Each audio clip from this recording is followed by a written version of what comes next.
तो master stroke में बात उस पलट विद्या की जिसमें बिहार के मुख्यमंत्री नीतीश कुमार माहिर हो गए हैं। आज एक बार फिर से पलटी मारकर नीतीश कुमार महागठबंधन के मुख्यमंत्री बन गए हैं। कल दोपहर 2 बजे नीतीश कुमार 8वीं बार मुख्यमंत्री पद की शपथ लेंगे और सूत्र बता रहे कि इस गठबंधन सरकार के डिप्टी सीएम तेजस्वी यादव होंगे। इससे पहले नीतीश और तेजस्वी ने दावा किया था कि उन्हें 164 विधायकों का समर्थन है। कुल 7 पार्टियां मिलाकर महागठबंधन में शामिल हैं। इसमें कांग्रेस भी है और इसीलिए आज सोनिया और राहुल गांधी ने नीतीश कुमार से बात की है। नीतीश ने बीजेपी पर अपमान करने और पार्टी तोड़ने की साजिश का आरोप लगाया है, जबकि बीजेपी नीतीश कुमार को धोखेबाज और विश्वासघाती बता रही है। धोखेबाज और विश्वासघात का तो पता नहीं, लेकिन नीतीश कुमार पलटी मारने में माहिर जरूर है। कल तक जिन तेजस्वी, तेज प्रताप और लालू यादव को वो कोस रहे थे, वो फिर से उनके अपने हो गए। इसी तरह से जो तेजस्वी यादव नीतीश कुमार को खुलेआम रैलियों में बुरा भला कह रहे थे, भ्रष्टाचार, तानाशाह, इन तमाम शब्दों का प्रयोग कर रहे थे, वो अब उन्हें माननीय मुख्यमंत्री जी कहकर संबोधित कर रहे हैं। और जो लोग इस पलटमार राजनीति पर चौंक रहे हैं, उन्हें ऐसा नहीं करना चाहिए, क्योंकि आजकल पलटना तो राजनीति का नया गहना हो चुका है। रिपोर्ट देखिए।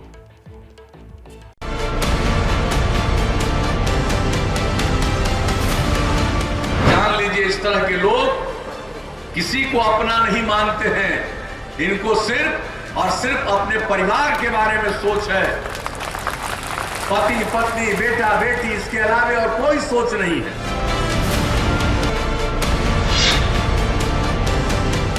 नीतीश कुमार जी को तो अंतरात्मा जगाना चाहिए। पूरा देश दुनिया देख रहा है उनका भ्रष्टाचार का खेल।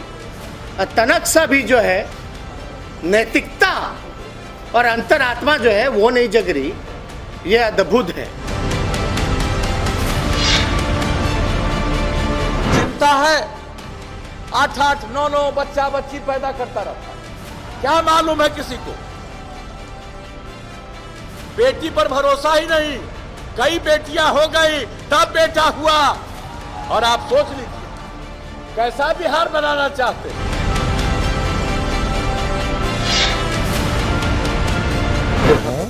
नीतीश कुमार जी नरेंद्र मोदी जी को निशाना बना रहे हैं। नरेंद्र मोदी जी भी 6-7 भाई बहन हैं। ये भी कहा है कि नीतीश कुमार जी पूरी तरीके से थक चुके हैं, शारीरिक और मानसिक रूप से वो थक चुके हैं। मौका परस्ती, अवसरवादिता, पलटमार राजनीति, विश्वासघात, जो मर्जी कह लीजिए, लेकिन सच ये है कि नेताओं के लिए सब कुछ जायज है। नैतिकता और शुचिता जैसी बातें सिर्फ किताबों में ही अच्छी लगती है। नेताओं का असल जीवन तो यही है कि जिसे जमकर कोसा, बुरा भला कहा, क्या कुछ ना बोला, लेकिन जब मौका पड़ा तो झट से हाथ मिला लिया।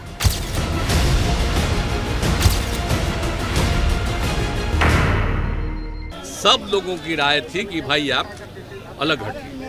तब सोच न लीजिए भाई कि उधर 3 पार्टी, अब 2 पार्टी इधर, 1 पार्टी खड़ी, इधर 5 पार्टी और सब मिलके 7 पार्टी एक साथ हो गए। अब हम लोग भ्रष्टाचार को हम लोग नहीं स्वीकार करते हैं, हर तरह से काम करते हैं। वो सब तो मिल के अब हम लोग करते ही रहेंगे, कोई चिंता मत करिए। और आगे क्या होगा, अब हम लोग सब एक साथ रहेंगे और दूसरे राज्यों में भी जो कुछ भी करना होगा वो करते रहेंगे। और हम तो नीतीश कुमार जी को धन्यवाद देते हैं कि इन्होंने फिर से एक बार जो है लीडर निर्णय लेने का काम किया। आप बीजेपी का तो एक ही काम है, डराओ, जो डरता है उसको डराओ और जो बिकता है उसको खरीदो। पूरे देश में क्या हो रहा है आपको नहीं पता, अभी झारखंड में क्या हो रहा है नहीं पता। इन्होंने निर्णय लिया बिहार के हित में, नेशनल इंटरेस्ट में, लोकतंत्र बचाने के लिए, संविधान बचाने के लिए, अमन चैन, गंगा जमुना तहजीब बचाने के लिए। अपनी बातों से पलटना, वादों से पलटना, इरादों से पलटना ही राजनीति होती है। इसीलिए तो कल जिन नीतीश कुमार को तेजस्वी यादव कोसते हुए नहीं थकते थे, आज माननीय मुख्यमंत्री जी से नीचे बात नहीं कर रहे हैं। नीतीश कुमार जी ने क्या किया बिहार के लिए? ना तो वो गरीबी मिटा पाए, ना बेरोजगारी मिटा पाए, ना पलायन को रोक सके। उन्होंने केवल भ्रष्टाचार जो है वो बढ़ाने का काम किया और लगभग 2 पीढ़ियां, बिहार के 2 पीढ़ियों को उन्होंने बेरोजगार रखा है, भूखे मारने का काम किया है। बिहार को विशेष राज्य का दर्जा नहीं मिला, माननीय मुख्यमंत्री जी ने अपना काम किया, धन्यवाद देते हैं। हम अपने पार्टी के राष्ट्रीय अध्यक्ष आदरणीय लालू जी को धन्यवाद देते हैं। धन्यवाद। सवाल तो तेजस्वी से भी पूछा गया कि कल तो आप नीतीश कुमार को पलटू राम कहते थे, आज हाथ क्यों मिला लिया? अब जवाब नहीं सूझा या फिर राजनीति मोटी खाल का कमाल है कि बोले परिवार में झगड़ा होता ही रहता है। सबसे बड़ी पार्टी होने के बावजूद भी नीतीश चाचा जी को हम लोगों ने मुख्यमंत्री बनाने का काम किया। तब भतीजा अच्छा लगता था, तब बड़े भाई अच्छे लगते थे। आखिर क्या बात आई कि उन्होंने जनादेश का बलात्कार कर दिया, जनादेश का अपमान कर दिया। भाई हम लोग चाचा भतीजा लोग हैं, लड़े भी हैं, आरोप भी लगाए हैं। पलटू राम कहा था, पलटू चाचा पुकारते थे। हम लोग तो समाजवादी लोग हैं ना, तो हमारी जो पुरखों की विरासत है वो कोई और ले जाएगा क्या? हम लोगों का अधिकार नहीं है क्या? तो हर घर में लड़ाई होती है, हर भाई में बकझक होती है, तो उस पर ध्यान नहीं देना। अभी समय क्या है? यही होता है कुर्सी का कमाल। सत्ता पाने के लिए नेता अपने पुराने बयान, पुराना आरोप, पुरानी दुश्मनी सब कुछ भूल जाते हैं। वो कहां से कहां हम बढ़ाए। कल तक तेजस्वी यादव जिन नीतीश कुमार को तानाशाह बता रहे थे, आज उन्हें देश का सबसे अनुभवी और परिपक्व मुख्यमंत्री बता रहे हैं। आप जनता से दूर हैं, आप तानाशाह हो चुके हैं। बेरोजगारी अगर हटाना है तो नीतीश कुमार जी को हटाना होगा। साफ बात है, बेरोजगारी हटाना है तो नीतीश कुमार जी को हटाना पड़ेगा। देश में अगर सबसे कोई अनुभवी मुख्यमंत्री है तो नीतीश कुमार जी हैं। सबसे अनुभवी, परिपक्व, और काम तो किया ही है, ऐसा कोई इनकार नहीं सकता। साल 2013 में जब बीजेपी ने नरेंद्र मोदी को प्रधानमंत्री पद का उम्मीदवार घोषित किया तो नीतीश कुमार ने बीजेपी से नाता तोड़ लिया। साल 2015 में महागठबंधन आरजेडी के साथ मिलकर नीतीश कुमार ने बनाई, लेकिन 2 साल बाद नीतीश कुमार ने महागठबंधन का साथ छोड़कर एक बार फिर बीजेपी से हाथ मिला लिया। तब भी बिहार की राजनीति में ऐसी आंधी चली थी और तब तो लालू यादव भी सक्रिय थे। नीतीश कुमार ने अपनी आत्महत्या कर ली।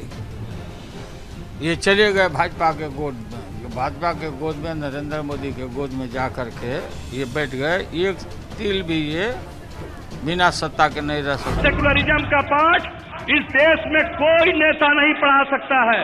हम जानते हैं इन लोगों की क्या स्थिति है, और किसी भी तरह से अगर धन संपत्ति अर्जित करने के लिए कोई राजनीति करेगा, हम उसका साथ नहीं दे सकते हैं। यह हमारा संकल्प है। तब गठबंधन से बाहर आने के लिए नीतीश कुमार ने भ्रष्टाचार को हथियार बनाया था और कहा था कि लालू के परिवार पर लगे भ्रष्टाचार के आरोपों से ही वो आहत हुए, इसीलिए गठबंधन तोड़ा। तो फिर सवाल ये है कि क्या आज ये तमाम आरोप खारिज हो गए हैं या फिर नीतीश कुमार ने भ्रष्टाचार से समझौता कर लिया है? नीड की पूर्ति होगी लेकिन ग्रीड की पूर्ति नहीं हो सकती। मैं इसका उल्लेख करता रहा हूं। मैं तो हमेशा कहता रहा हूं कि भाई ये धन संपत्ति अर्जित करना गलत तरीके से, आखिर ये क्या प्रवृत्ति है? और हम बार बार कहते रहे अपने भाषणों में कि कफन में कोई जेब नहीं होता है, जो भी है यही रहेगा। आपने कहा था कि भ्रष्टाचार से और कम्युनलिज्म से समझौता नहीं करेंगे। तेजस्वी यादव पर भ्रष्टाचार का आरोप का सवाल ही नहीं पैदा होता है, शुरू से कभी नहीं होने दिए हम लोग। और किसी तरह के भ्रष्टाचार को हम लोग नहीं स्वीकार करते हैं, हर तरह से काम करते हैं। वो सब तो मिल के अब हम लोग करते ही रहेंगे, कोई चिंता मत करिए। नीतीश कुमार के इस पलटवार पॉलिटिक्स से बीजेपी भी आहत है। तो जो मोदी जी ने सघन प्रचार किया तो जीत हुई, एनडीए की सरकार बनी, तो जीतेंगे नरेंद्र मोदी के नाम पर लोकसभा विधानसभा, और आज आप तोड़ देंगे, तो ये बहुत ही दुर्भाग्यपूर्ण है। बिहार की राजनीति पिछले 40 सालों से लालू और नीतीश के इर्द गिर्द घूमती रही है। 1990 से अब तक या तो लालू मुख्यमंत्री रहे या फिर नीतीश कुमार। कुछ समय के लिए जितिन राम मांझी को छोड़कर और कम संख्या बल के बावजूद नीतीश कुमार मुख्यमंत्री बने रहे हैं। तो क्या सीएम बने रहने के लिए यही जोड़ तोड़ का जुगाड़ नीतीश कुमार का टैलेंट है? तभी तो सारे हमारे पार्टी के लोग इस बात को लेकर के हमको कह रहे थे, नहीं कुछ करते थे। तो पिछले करीब 27 सालों से बिहार में या तो नीतीश का शासन रहा है या फिर लालू यादव। ये कहा जाता है कि अगर किसी राज्य की सरकार में अस्थिरता होती है, यानी बार बार मुख्यमंत्री बदलते रहते हैं, तो फिर उसके विकास पर असर पड़ता है। लेकिन बिहार में तो सिर्फ 2 ही मुख्यमंत्री हैं, लालू यादव और नीतीश कुमार। तो फिर क्या वजह है कि बिहार पिछड़ा ही रह गया? कहीं बिहार के नेताओं के ऐसे ही पलटने की वजह से बिहार का विकास बाधित तो नहीं हो रहा है? क्योंकि नेताओं का पूरा ध्यान तो सत्ता की कुर्सी बचाए रखने पर, या फिर अंक गणित का जुगाड़ करने पर लगा रहता है, या फिर नए गठबंधन की संभावनाओं को तलाशने पर लगा रहता है। बिहार में अभी बेरोजगारी की दर पता है आपको? 18.8%। सिर्फ राजस्थान, जम्मू कश्मीर और हरियाणा की बेरोजगारी दर से ही बिहार ज्यादा है। देश की प्रति व्यक्ति आय 1.5 लाख रुपए सालाना है, जबकि बिहार की प्रति व्यक्ति आय सिर्फ 50,555 रुपए सालाना है। बिहार में भारत की सबसे ज्यादा करीब 52% गरीबी है। कुपोषित लोगों की बात अगर मैं करूं तो सबसे अव्वल बिहार है, जहां 52% लोग कुपोषित हैं। शिशु वयस्क मृत्यु दर भी बिहार में ज्यादा है, 4.58%। इसके अलावा बिहार के करीब 26% बच्चों को स्कूल जाने का मौका ही नहीं मिलता है। बिहार में विदेशी निवेश नहीं आता है। अक्टूबर 2019 से मार्च 2022 के बीच बिहार में सिर्फ 1,250 करोड़ रुपए का विदेशी निवेश जो है वो आया है।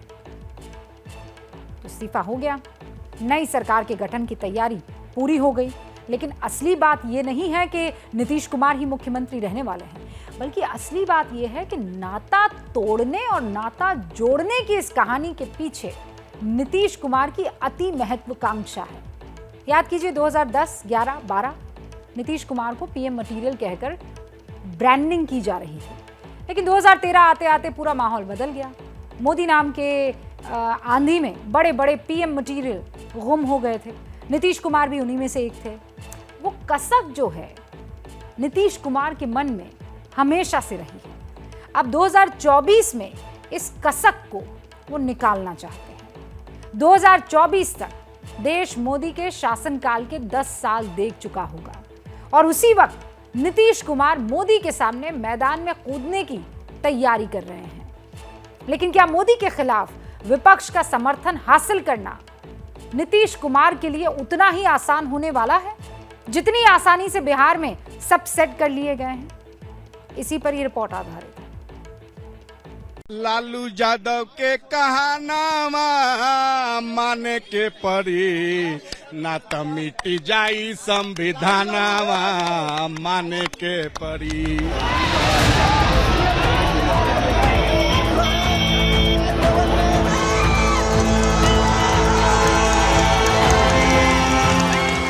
तो जैसे ही एनडीए छोड़ने का निर्णय सब लोगों की थी, तो हमने उसी को स्वीकार कर लिया और आकर के यहाँ जो एनडीए की सरकार में हम मुख्यमंत्री थे, हमने मुख्यमंत्री पद से इस्तीफा सौंप दिया।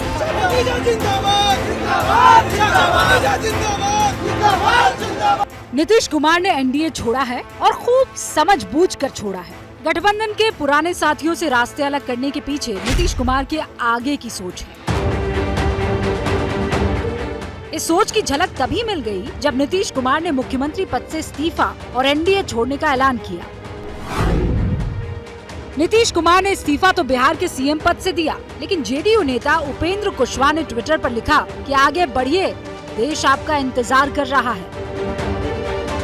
नीतीश कुमार की इस राजनीतिक पलटी का लक्ष्य प्रदेश नहीं बल्कि देश है। जैसे ही ये खबर आई कि बीजेपी जेडीयू के बीच गड़बड़ है, तभी ये कयास लगने लगे थे कि नीतीश कुमार प्रदेश का मोह छोड़कर देश पर नजर गड़ा चुके हैं। जितने भी महागठबंधन के साथी हैं वो नीतीश कुमार को पीएम मटेरियल के तौर पे प्रोजेक्ट करना चाहते हैं। पीएम मटेरियल तो हैं ही नीतीश जी, और हम तो हमेशा से इस बात की कामना करते रहे हैं कि अब आज की तारीख में जो परिस्थिति है उसमें देश भर के लोगों का ध्यान नीतीश कुमार जी के ऊपर है। 2020 के चुनावी नतीजों से ये साबित हो चुका था कि बिहार में नीतीश की छवि 2005 या 2010 वाले सुशासन बाबू जैसी नहीं रह गई। उनकी पार्टी को 43 सीट ही मिली थी। बिहार की राजनीति में बीजेपी और आरजेडी से पिछड़ने के बाद अब नीतीश कुमार केंद्र की राजनीति में जाने का मन बना रहे हैं। 2024 की लड़ाई के लिए जगह क्या खाली है, क्योंकि 2019 में ही बहुत सारे ऐसे पीएम पद के चेहरे थे जो फेल कर चुके हैं। अब ऐसे में राष्ट्रीय राजनीति में चमकने को नीतीश कुमार क्या तैयार हैं? और आपको बता दें कि अब मास्टर स्ट्रोक के साथ पूर्व कानून मंत्री रविशंकर प्रसाद, बिहार से जिनका तगड़ा नाता है, हमारे साथ जुड़ चुके हैं। रविशंकर प्रसाद साहब, आपका बहुत बहुत स्वागत है। बीजेपी से सांसद भी हैं। रविशंकर प्रसाद साहब, आज आपने एक प्रेस कॉन्फ्रेंस भी की। उन प्रेस कॉन्फ्रेंस में सवालों की एक बौछार थी और ये सवाल सीधे सीधे आपके पुराने साथी नीतीश कुमार की तरफ थी। लेकिन नीतीश कुमार ये कह रहे हैं कि आपने उनका सम्मान नहीं किया, उनकी इज्जत नहीं की और खेल कर रहे थे उनकी पार्टी को तोड़ने का।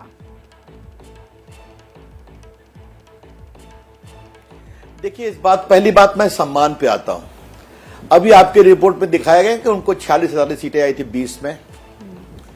बीजेपी के विधायकों की संख्या लगभग डबल थी, लगभग। मोदी जी ने क्या कहा? मुख्यमंत्री नीतीश जी ही बनेंगे। मोदी जी ने नीतीश जी की तुलना लोहिया और जॉर्ज फर्नांडिस से की ईमानदारी के मामले में, कि नीतीश जी एक ऐसे नेता हैं। अब आप क्या चाहती हैं? 14 में उन्होंने मोदी जी के नाम पर छोड़ दिया, 13 में एनडीए, 40 सीट में सिर्फ 2 लोकसभा जीते, 38 हम लोग जीते। फिर चले गए लालू जी के साथ। फिर क्यों छोड़ा लालू जी को? क्योंकि रेलवे भर्ती घोटाले में जो सवाल उठ रहे थे, मॉल घोटाले में, रांची के रेलवे के होटल की बिक्री घोटाले में, उसका जवाब नहीं मिल रहा था। उनके उप मुख्यमंत्री श्रीमान तेजस्वी ने जवाब नहीं दिया, तो फिर वो हमारे साथ चले आए। अच्छी बात, अच्छा किया। तो आज वो सवाल का जवाब मिल गया क्या? यही तो मैं सवाल पूछ रहा हूं। 19 लोकसभा जीते वो, 16 सीट मोदी जी के नाम पर, 20 विधानसभा जीते मोदी जी के नाम पर। याद कर रूबिका जी, आपने बिहार को बहुत कवर किया था, मैं 20 में जानता हूं, हम लोग प्रचार कर रहे थे। पहले फेज में मोदी जी का बहुत कम प्रचार हुआ था, मात्र एक आध मीटिंग हुई थी। हम लोग पटना की 4 सीट छोड़ दीजिए, सब सीट हार गए। आप बाहर निकलिए और यूपी चले जाइए, 2-3 सीट छोड़ करके। फिर मोदी जी ने second phase, third phase, fourth phase, fifth phase, जंगल राज के 2 युवराज कहना शुरू किया, प्रचार किया, नीतीश जी के पक्ष में बात की, स्वीपिंग मेजोरिटी आ गई। तो आप उस समय कह देते भाई हमारी नहीं पटेगी आपसे। तो आज अभी एक हफ्ता पहले, सिर्फ एक हफ्ता पहले, अमित शाह और नड्डा जी, आदरणीय अमित शाह, आदरणीय नड्डा जी की उपस्थिति में कहा गया कि 24 में एनडीए रहेगा, नरेंद्र मोदी जी प्रधानमंत्री, 25 में भी एनडीए रहेगा, मुख्यमंत्री नीतीश कुमार। इस लेवल से उनको आश्वस्त किया गया। तो ये क्या हो गया? या तो खिचड़ी पहले से पक रही थी? ये हैं बड़े सवाल। और आप बिहार को फिर अंधकार, बदहाली, अपराध, भ्रष्टाचार में ढकेल रहे हैं। तो आप अपने पूरे सुशासन के रिकॉर्ड को अगर तोड़ने को तैयार हैं, तो मुझे क्या कहना है? लेकिन रविशंकर प्रसाद साहब, वो तो ये कह रहे हैं, आप साथ में, आपने वो देखा होगा, चाचा भतीजा साथ में खड़े थे, बैरिकेड आगे लगा हुआ था और तेजस्वी यादव ये कह रहे थे कि गंगा जमनी तहजीब को साथ लेकर आना है, प्यार मोहब्बत को साथ लेकर आना है। बीजेपी नफरत फैला रही है, हर जगह खेला कर रही है, उसको जवाब देने के लिए हम सब साथ आए हैं। 17 में गंगा जमुनी तहजीब कहां चली गई थी? भ्रष्टाचार नीतीश कुमार बोल रहे थे ना। 2005 में नीतीश कुमार को जब हम लोग नेता बनाया बिहार में, स्वर्गीय प्रमोद महाजन, सुषमा स्वराज, अरुण जेटली, अटल जी, अडवाणी जी ने, और फिर पुनः मोदी जी ने उनकी कम सीट के बावजूद कहा वही बनेंगे मुख्यमंत्री, तब गंगा जमुनी तहजीब कहां गई थी? जब लालू के भ्रष्टाचार, आपको मालूम है ना, चारा घोटाले का केस मैंने ही बहस किया था पटना में, जनहित याचिका, जब सीबीआई की इंक्वायरी हुई थी, उस समय नीतीश जी ने छोड़ा था लालू जी का साथ। याद करिए, समता पार्टी आई थी। तो भ्रष्टाचार के खिलाफ लालू जी के जो लड़ाई में हमारे साथ आए थे, अब सब खत्म। तो ये अब इस बहाने पर मुझे कुछ नहीं कहना है। हाँ, दुख जरूर है कि नीतीश जी से उम्मीद नहीं थी, और आप जो उसके लिए एलिबाई दे रहे हैं, ये क्या कर रहे हैं आप? हमारी चिंता मेरे बिहार की। लेकिन रूबिका जी, आज आपके चैनल पर बड़े विनम्रता से कह रहा हूं, हम लोग 24 का लोकसभा चुनाव स्वीप करेंगे और 25 में निर्णायक बहुमत प्राप्त करेंगे। आज आपको मैं कह रहा हूं, आप लिख लीजिए इसको। लेकिन खबरें तो ऐसी आ रही हैं कि नीतीश कुमार ने 2024 की तैयारी कर ली है। वो जो कसक उनके मन में रह गई थी 2013 में, उस कसक को वो 2024 में पूरा करेंगे। प्रधानमंत्री की तैयारी के रूप में वो पूरा करेंगे। इस तरीके की बातें अब होने लगी है। देखिए रूबिका जी, आप बड़ी सीनियर जर्नलिस्ट है, ये तो जमहूरियत है ना, तो जमहूरियत में तो हर को ख्वाब देखने का अधिकार है। मैं मुख्यमंत्री बनूंगा, मैं प्रधानमंत्री बनूंगा, तो किसी के ख्वाब देखने की इच्छा पर मुझे कुछ नहीं कहना है, लेकिन बड़े अदब से एक बात कहनी है, अभी प्रधानमंत्री के पद पर कोई वैकेंसी नहीं है।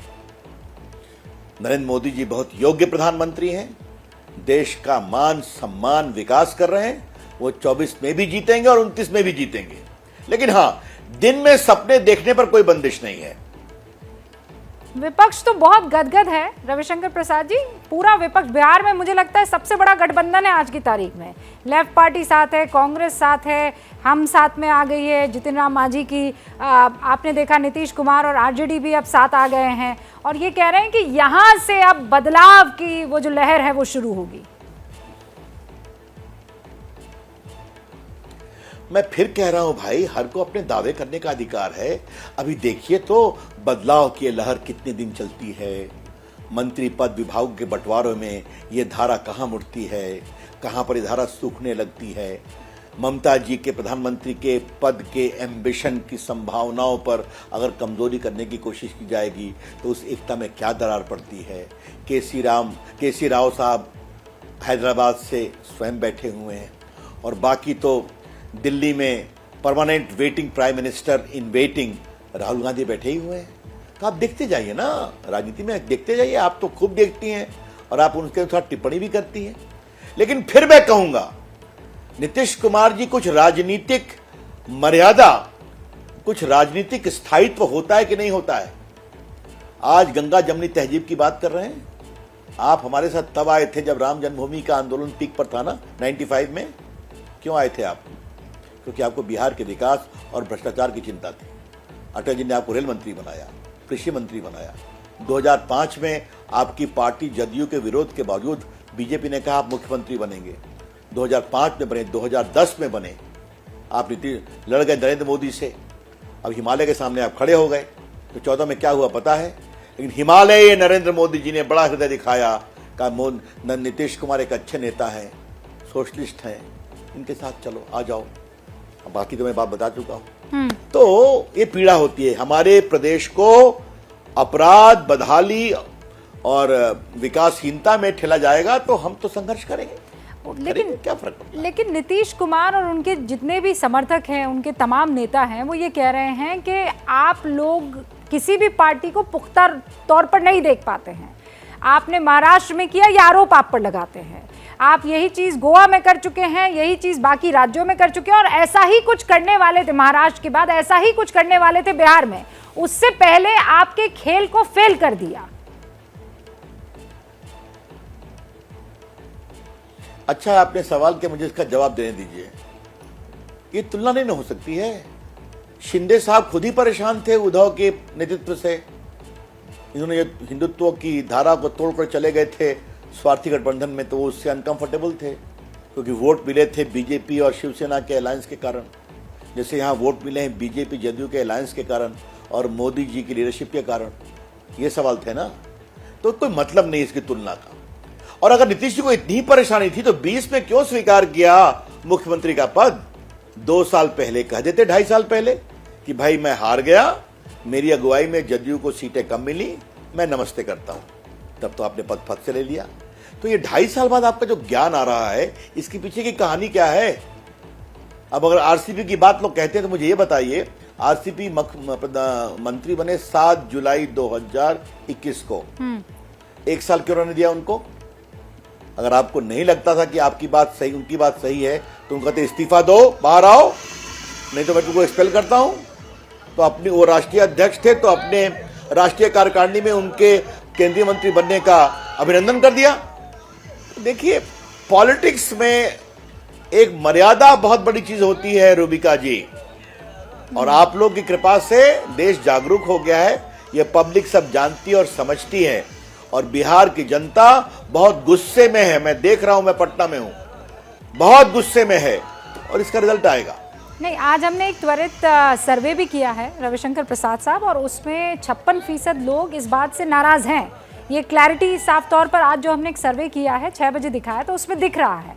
लेकिन अब चूंकि पूछा जा रहा है कि कौन आपको मुख्यमंत्री के रूप में पसंद है, तो ज़्यादातर लोग कह रहे हैं तेजस्वी यादव, क्योंकि नीतीश कुमार का फॉर्मूला सबको समझ में आ गया। अब आप तो बड़े पुराने मंझे हुए खिलाड़ी हैं राजनीति के, तो रविशंकर प्रसाद साहब, ये जनता जानना चाहती है कि कोई पार्टी आ जाए, कोई नेता आ जाए, कोई नंबर सीटों का आ जाए, मुख्यमंत्री नीतीश कुमार ही रहते हैं।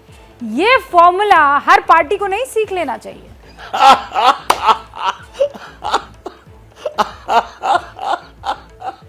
ये बड़ी जोरदार बात कही आपने रूबिका जी, मैं अपनी हंसी को रोक नहीं सका है कि बस मेरी कुर्सी बची रहे, नीचे के राजनीति समीकरण बदलते रहे। ये क्या है भाई?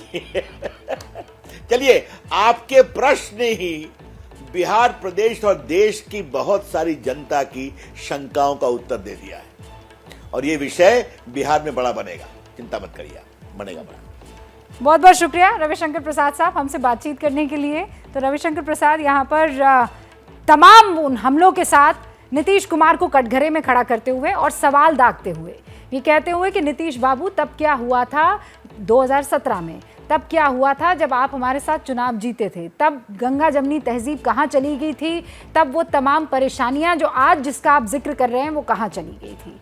बहरहाल हम इंतज़ार करेंगे कि नीतीश कुमार इन सारे सवालों का जवाब दे और अंदर की खबर बताए कि किस बात को लेकर इतने व्यतीत हुए कि अब उन्होंने मुख्यमंत्री पद से इस्तीफा दिया और अब कल मुख्यमंत्री पद की शपथ भी लेंगे। राजनीतिक फैसले बड़े सोच विचार के बाद ही लिए जाते हैं। नीतीश कुमार ने भी सोच विचार कर ही बीजेपी से अलग होने का फैसला लिया। नीतीश ने बीजेपी से अलग होने की 3 वजह बताई है। नीतीश ने कहा है कि बीजेपी उन्हें हमेशा अपमानित करती रही, बीजेपी ने जेडीयू को खत्म करने की साजिश की, और नीतीश कुमार ने कहा कि बीजेपी ने उन्हें धोखा दिया है। धोखा, साजिश, अपमान, इन आरोपों की चर्चा बिहार की राजनीति में खूब होती रही।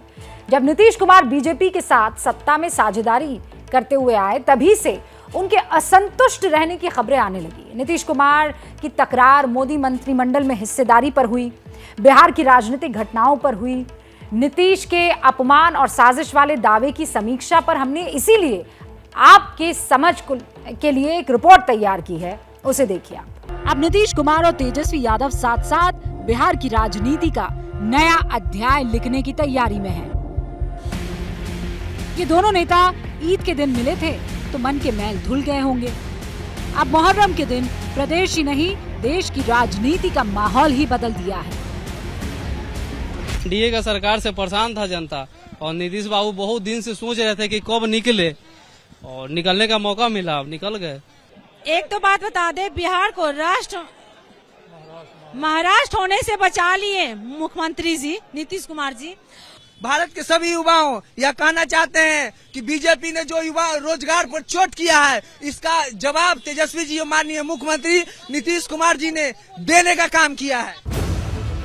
ये माहौल बदला है तो इसके पीछे कारण बहुत है। पहला कारण नीतीश कुमार ने अपमान बताया, तो अपमान वाले नीतीश के दावे पर तकरार की एक तस्वीर देखिए। यह है विजय सिन्हा, जो बीजेपी कोटे से विधानसभा स्पीकर थे। 14 मार्च 2022 को मुख्यमंत्री की अपने ही स्पीकर से जो बहस हुई, वो भी माहौल बदलने की एक बड़ी वजह रही। आसन की भी बात सुनी जाए। आप एक बात जान लीजिए, ये बात किसी भी तरह से मंजूर नहीं है। जब प्रश्नकर्ता ने प्रश्न उठाया कि कुर्की जब्ती हुआ है कि नहीं, माननीय मुख्यमंत्री जी जब प्रश्नकर्ता कुर्की जब्ती की बात उठाई, उन्होंने जवाब नहीं दे पाया। माननीय मंत्री जी आपको जवाब नहीं दे पाए कुर्की जब्ती पर। स्पीकर के साथ सदन में तकरार से नीतीश इतने नाराज थे कि बीजेपी से अलग होने का मन बना ही लिया। दरअसल नीतीश कुमार विजय सिन्हा को स्पीकर नहीं बनाना चाहते थे, लेकिन राजनीति में संख्या बल कम था तो बीजेपी की मांग पर झुकना पड़ा। नीतीश के मन में ये कांटा गड़ा रहा, और अब सत्ता जाने से बौखलाई बीजेपी पूछ रही है कि 2 साल से क्यों मौन थे।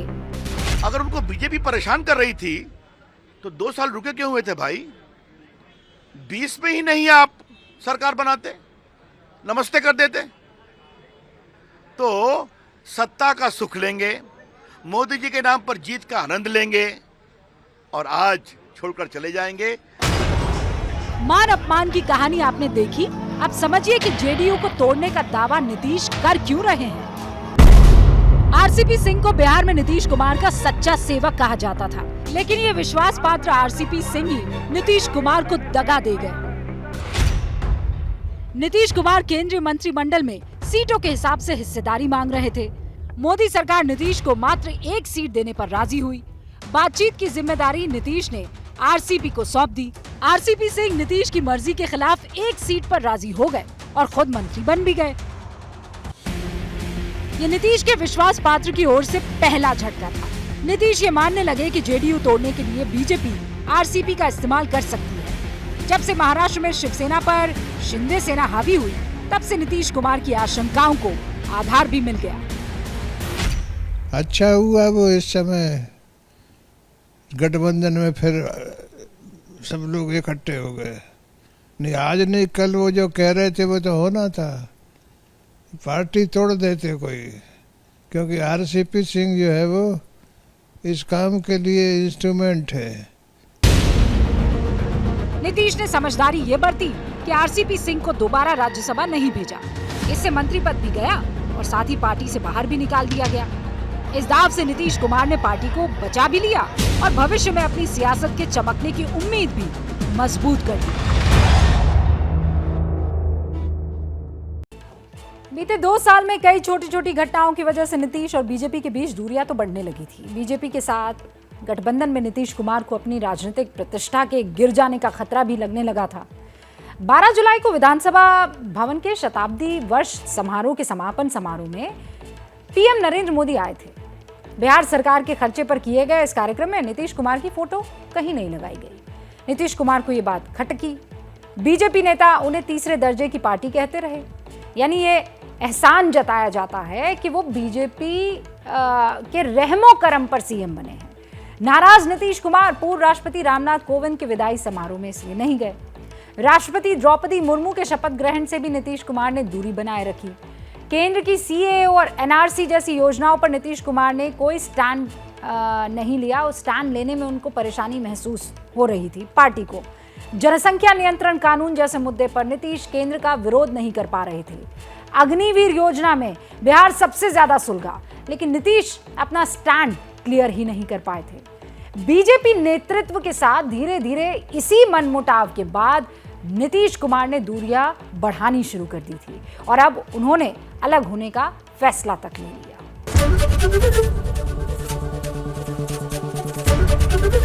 एबीपी न्यूज आपको रखे आगे।